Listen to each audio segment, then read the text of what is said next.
Gigabyte's Aorus Elite line has always been a solid contender in the past when it comes to motherboards with great value.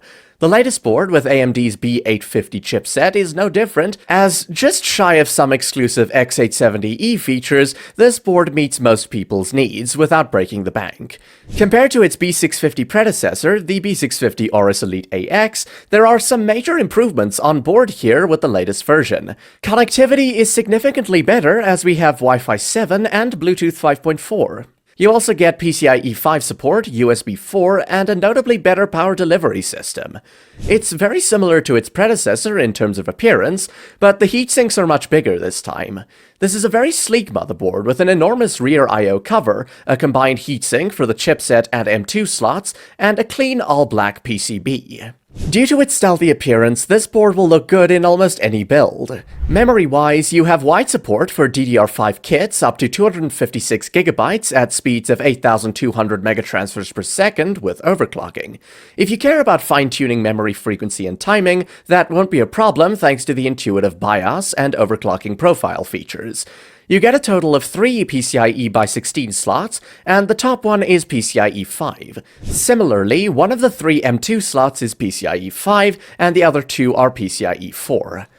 Like many other B850 boards, this one also features a quick release design for the PCIe and M2 slots.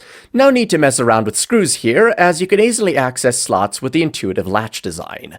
The power delivery system is impressive here, thanks to the 14+2+2 phases. This is more than enough for mid-range CPUs like the Ryzen 5 9600X, even with overclocking. This board is also capable enough to handle higher-end chips, so if you plan on upgrading in the future, it won't be a bottleneck with your next CPU. In terms of connectivity, you get Wi-Fi 7, Bluetooth 5.4, and 2.5 gigabit Ethernet. Unfortunately, there's no USB 4 support here, so you're left with USB 3.2 Gen 2. One of those is a Type-C port, while the other 3 are Type-A. You get 4 more USB 3.2 Gen 1 ports and 4 USB 2.0 ports.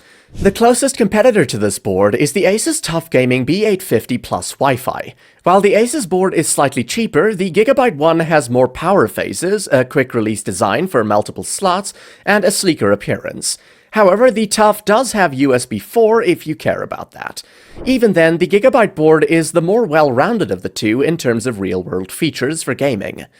All in all, this is a very solid motherboard that doesn't compromise much. The lack of USB 4 support is a bit strange at this price, but that won't affect everyday use for most people. For the price, it's a very future-proof board for AM5 users. To sum up, what I like is the competitive price, the highly capable VRM configuration, the great memory overclocking, and the clean and stealthy design. On the downside, no USB 4 support. Thanks for staying till the end. Remember, you can check current prices in the description below.